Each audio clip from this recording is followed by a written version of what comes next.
The Arabian Sea pulses under a bruised twilight sky, its waves overpowered by the deep thrum of the USS Carl Vinson's engines. The Nimitz-class carrier, a 1,092-foot colossus, carves through the water, its deck a hive of disciplined motion. Sailors dart across the steel expanse, boots echoing, as faint sirens hum in the background, a quiet warning of distant threats. On April 30th, 2025, the world snaps to attention. From Sana'a, Yemen, Yahya Saree, the Houthi military spokesman, commands the screen on Al Masirah TV. His voice cuts sharp, claiming Houthi fighters have unleashed a barrage of ballistic missiles and drones aimed at the Carl Vinson in the Arabian Sea and the USS Harry S. Truman in the Red Sea. The words conjure images of fiery blasts tearing through the night, a direct challenge to America's naval might. Aboard the Carl Vinson, the crew stands unflinched. Eyes narrowed, hands steady, they know the reality. As the Times of Israel reported on similar attacks, U.S. military officials confirmed the Houthi missiles missed by hundreds of miles, vanishing into the sea's vast emptiness. The Houthis bet on bravado, but they've slammed into the unyielding wall of American precision. Half a world away, the Pentagon's operations room buzzes with controlled intensity. Digital maps glow, red dots flickering over Houthi positions in Yemen. Officers bark orders, their voices crisp, every word weighted with purpose. In March 2025, President Donald Trump made a decisive call to crush the Houthi threat. The Carl Vinson, a nuclear-powered juggernaut, steamed from San Diego to link up with the Harry S. Truman in the Red Sea. Al Arabiya, on April 3, 2025, dubbed the Carl Vinson a floating fortress, and it earns the name. Over 70 aircraft pack its hangars, including F-A-18 Super Hornets that roar past 1.8 Mach, bristling with AIM-120 AMRAAM missiles to shred enemy jets and AGM-65 Mavericks to obliterate ground targets. Seahawk helicopters rigged for anti-submarine warfare sweep the depths, their rotors a relentless pulse.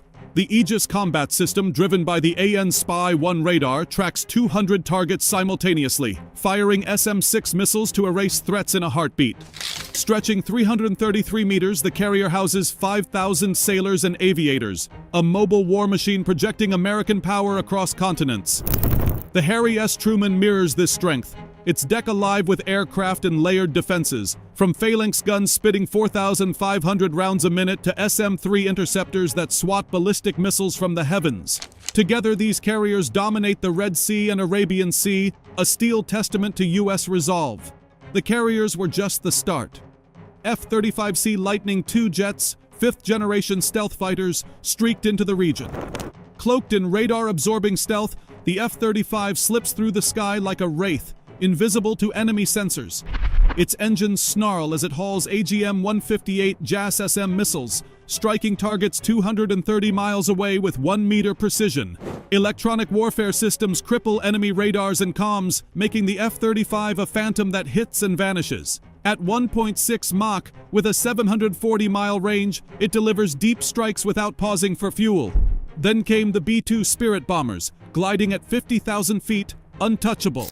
Packed with 18 tons of guided bombs like the 2,000-pound GBU-31, they can crack open underground bunkers.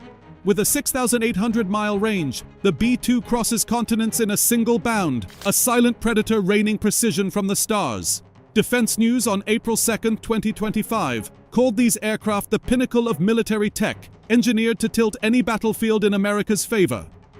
On March 15, 2025, Operation Deterrence roared to life. Yemen's skies became a proving ground for American firepower. From Saada's missile launch sites to Hodeida's drone factories, F-35s and B-2s hammered targets in Sana'a, Saada, and Hadja. The Carl Vinson and Harry S. Truman anchored the campaign, their decks thundering as jets launched into the night. F-35s weaved through the darkness, their sensors pinpointing Houthi missile caches.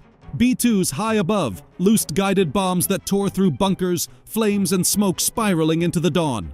The New York Times, on April 4, 2025, reported the campaign burned through $200 million in 3 weeks, fueled by precision munitions and cutting-edge missiles. The strikes gutted Houthi infrastructure, wiping out dozens of fighters, including key figures like Zain al-Abidin al-Muhturi, aka Abu Taha, a top security official. Yet the Houthis, propped up by smuggling networks, stashed their arsenal in deep underground lairs, a stubborn puzzle for U.S. planners.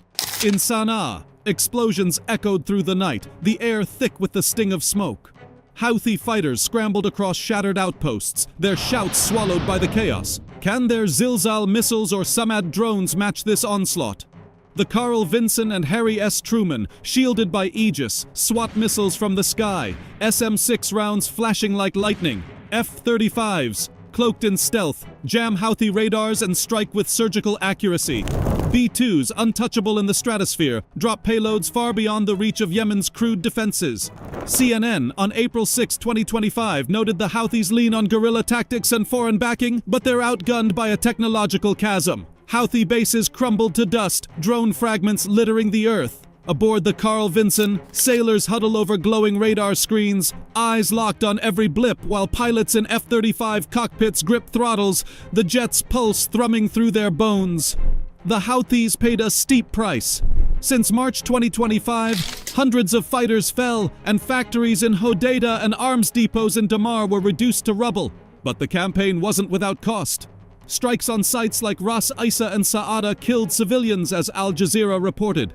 U.S. Central Command stressed surgical precision, targeting only military assets. But the Houthis seized on the tragedies to rally local support, muddying the battlefield's moral lines. The Carl Vinson and Harry S. Truman press on, slicing through the Red Sea and Arabian Sea under a sky heavy with clouds. In an F-35 cockpit, a pilot scans the horizon, fingers steady, the jets growl a constant companion. These carriers, backed by F-35s and B-2s, embody American power. Floating arsenals, stealth jets striking like bolts from the blue. The Houthis, bloodied but unbowed, keep firing missiles, fueled by cunning and outside aid. America's dominance is clear, but a question haunts the waves. Will it end the threat for good?